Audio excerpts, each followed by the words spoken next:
Okay, we have here the King of Coins energy and the Ten of Cups. Oh, actually, kapag una mo itong titingnan, wow, ang ganda ng message, no? But we've got right here the Ten of Cups, no? Pero ang pinaka napapansin ko dito is the number 10, no? So, parang may energy rito, no, na yung person na minsan mong nakita as King of Pentacles energy, no, na nagtataglay rito ng akala mo faithful siya, okay, sa kanyang mga promises sa inyong future na kayo ay gagawa at bubuo ng family together or kung may family na kayo, magsasama kayo rito together, no, together with the kids, no? Or wala tayong gender dito 'no, basta magkasama kayo rito sa tinatawag na road to forever, but it looks like it ended. Okay? Because the vibe that I'm feeling is not something that's happy. Okay? Look at that. Okay? There could be options right in here or choices made in the past. Okay? But this is an energy here, no? Na nahirapan ka talagang ibalanse yung emosyon mo, no? Yung mental, lahat-lahat na, no? Ibalanse yung energy mo, no? Because of this person. So, you thought that this person here is someone faithful, someone that you can build a happy home, happy life with. Let us see.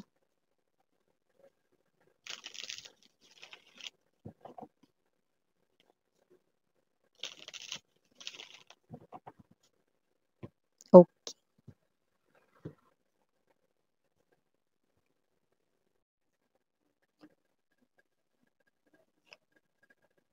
Mm-hmm. I don't like it when the King of Swords is in reverse position. Mm. Mm-hmm. You are appearing here as the Queen of Coins, sweetheart. Okay? Look at the center of the reading, the Seven of Swords. Kalok. Okay, okay. I got it. I got it. Bottom of the deck, we've got the Four of Cups, Strength Energy, and the Four of Swords. Okay? So, hi and hello there, energies, no, ng ating mga beautiful souls. Ikaw, sweetheart, ang tinutukoy ko. Maraming salamat, Eastern buyers, dahil nandito kayo palagi at sa mga bago nating mga viewers dyan. Ako po si Yan. Welcome tuloy po here. At sa ating mga susugid, no, na mga pabalik-balik, no, thank you so much sa inyong walang sawang love and support. At yun nga, kung hindi niyo pa knows mga babes, meron pa tayong other channel, link down below sa ating description box. If interesado, i-click lamang yung link na yan para kayo mapunta there at araw-araw ay nag-upload po tayo ng collective readings for all signs every day. At yun nga, wala tayong gender dito sa babae, lalaki, LGBT, lahat po ay welcome. Pwede rin pong i-switch ang mga roles dahil possible talaga magkapalit-palit kasi general reading ito. And at the end of the day, lahat ay may free will na free nyo pong gamitin anytime, anywhere. So yun nga, no? Timeless tayo dito, pwedeng nangyari na, no? Pero sa iba, mangyayari pa lang ito for a lot of you, no? I do see someone right in here, no? Okay, I'm seeing a cellphone na nakalapag, no? Kukunin, tapos pipigilan yung kamay, hindi, wag. Hindi, wag. So, kung sino man ito, no? Ito yung klase ng person rito, mga babes, no? Na someone na kating-kati na siya rito, no? Na i-message kayo, na i-text kayo, na tawagan kayo, na i-video call kayo, na mag-reach out sa inyo, makipag-communicate sa inyo, pero ayaw niyang magmukhang desperado. So, ito pa ang mga ibang detalye patungkol dito sa person na ito na walang iba kundi ang ma-pride mong ex, 'no. Hindi ko alam kung anong klaseng pride ito, fried chicken ba ito, fried pork chop, fried siomai, fried lumpia, kung sino man 'tong energy na 'to, 'no. Yeah, I do see na ang pride niya dito super lutong, 'no. Nasa lutong talaga namang matatanggal, 'no, ang kapit na mga ipin mo. So, kung sino man 'tong energies na ito, malaki ang kanya ritong ego, pride is evidently getting in the way. Mataas ang kanya rito, no, na mga grounds. Yung mga tinayo niya rito na mga walls niya rito, surrounding walls ay talagang matitibay, no? Pero ang mokong na 'to, gustong-gusto niyang makipag-communicate sa'yo. Pero it's really a struggle kasi sa tuwing maiisip niya rito na i-message, tawagan, 'no, or i-chat kayo, hindi niya ginagawa, hindi niya tinutuloy, 'no? Kasi naman 'tong energy na ito, yun ay dahil sa kanyang walang iba kundi pride. Okay? You are someone right in here na nakikita niya na ngayon, 'no, bilang someone dito, 'no, na mukhang kaya mo na ang iyong sarili, mukhang ikaw ito na nakakatayo ka na using your own feet, mukhang bumabalik na rin ang sigla mo, mukhang natututunan mo na 'no, yung mga mahahalagang bagay 'no. So, I do see na meron ding nangyayari sa'yo ngayon 'no, na mga little joys or little blessings related sa iyong kaperahan, money or negosyo, kung may negosyo ka 'no. And I do see that now, this ex of yours, no, is someone na may balita about you. But the thing here is that this person here, no, is someone who cannot message you dahil ayaw niya ritong mauna, no, dahil ayaw niya magmukhang desperado, Nine of Wands energy, kaya magpapakaburo na lamang siya rito 'no, tamang waitings, Eight of Swords, Seven of Coins energy. Tignan mo 'yan 'no, Chariot na ito, fastest type of energy 'no. Pero ang lupit talaga rito 'no mga babes 'no, ng energy niya, pinipigilan niya talaga rito 'no, na 'wag siyang maunang gumawa ng aksyon, na 'wag talaga manggaling sa kanya 'no, yung salitang mataas nga ego, eh, 'no.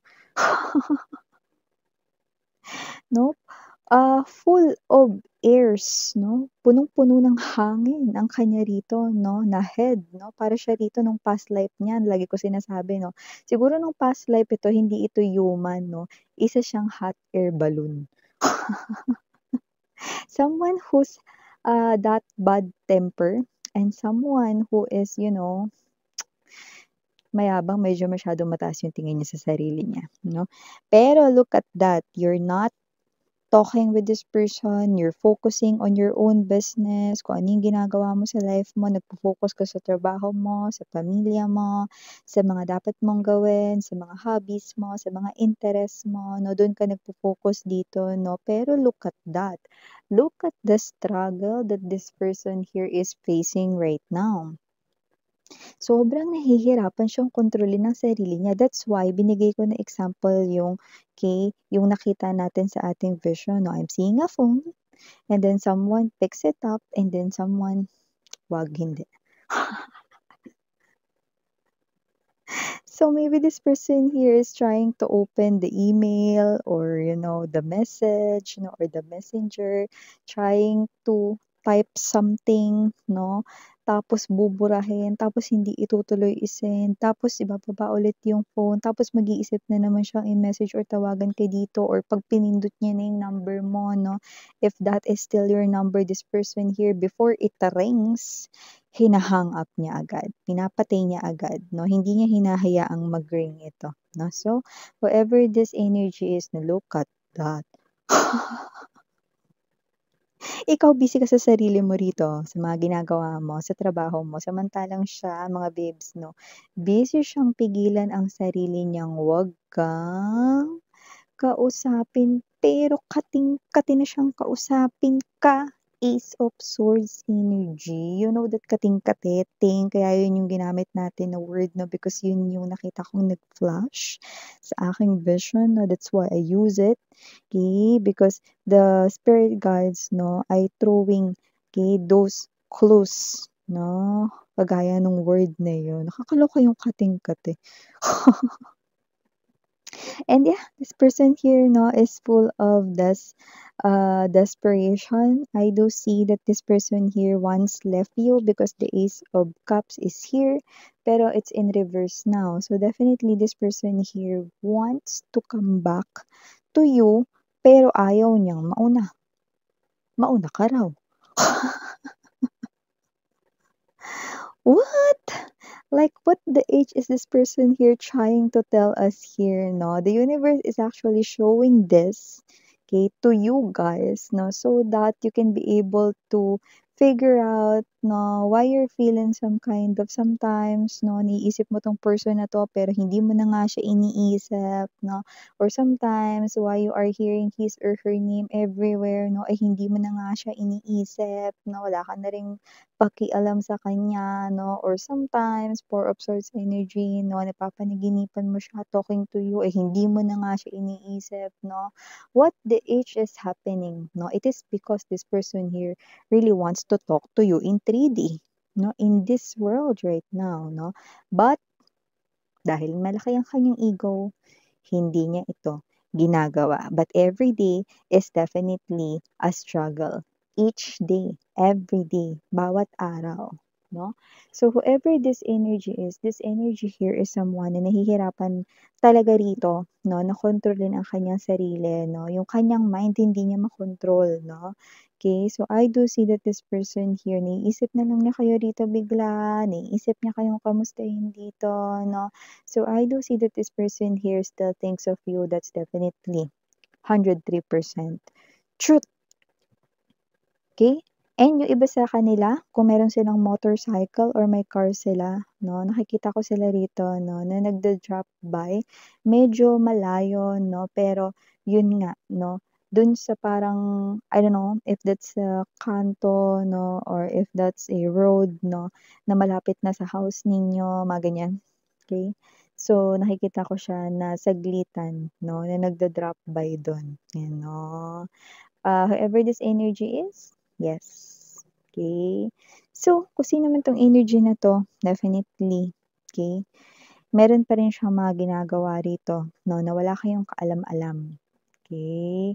So, kahit na alam ninyo na matigas yung mukha niya, bukod sa matigas ang ego niya, ma-pride siya, King of Swords in reverse 'no. Kaya iba sa inyo maaaring nagugulat pa rin ngayon dahil kilala niyo nga siya bilang malaki ang kanya ritong ego at pride. Pero yes, kung may motorcycle siya or may car siya, may means siya ng transportation dito or kahit wala, this person here is definitely taking time 'no, para dumaan sa kanto kung saan puwedeng malapit na yung bahay ninyo or whatsoever 'no. Staying there 'no, for a minute or two, okay, and then aalis na siya, okay. Eh, ano pa nga ba, siyempre sinusubukan niya rito 'no, na baka makita niya kayo there 'no, na baka may time na masilayan niya kayo there 'no, nang hindi siya rito nakikipag-communicate sa inyo. Definitely this person here still obsessing sa'yo. Even if that thing is something 'no, that you don't know. Okay? But I'm gonna tell you that this person here, hindi siya mapagkakatiwalaan still. We have here the Seven of Swords right at the center of the reading. So even though this person here is someone, no, na nag-o-obsessively ng mga actions na ganito sa'yo, this person isn't trustworthy still. Okay? Hindi pa rin siya mapagkakatiwalaan. Okay? Because this person here is someone who cannot change. Hindi niya nga dito ma-change yung kanyang ego and pride So, how come that this same person, no, will change for the better? Okay? Hindi ko nakikitang nagbago na ito, sweetheart. So, if there will be a chance that this person here will try to really, talk to you for real na talaga, 'di ba? Then, at least you already have this idea sa yung mind, no, that this person here is someone that you cannot trust pa rin.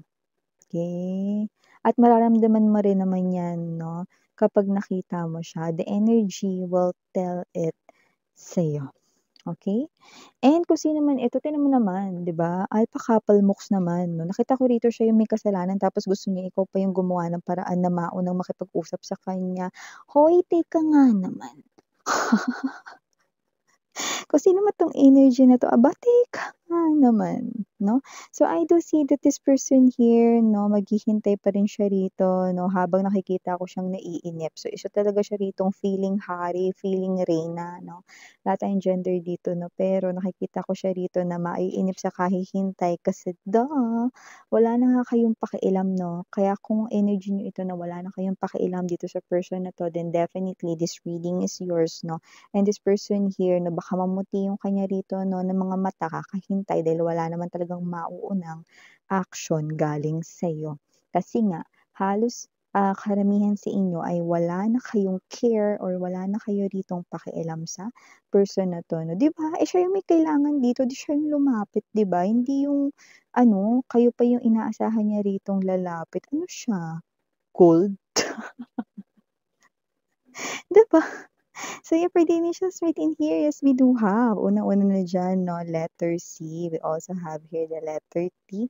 And dito rin 'no, ang letter R. We also have here capital letter Y. And dito rin capital letter B. We also have other letters like O, A, and last but not the least, we have the letter Q. So, yeah, these are all the messages. Thank you again. And yun yan, ang sarang love and light. 안녕.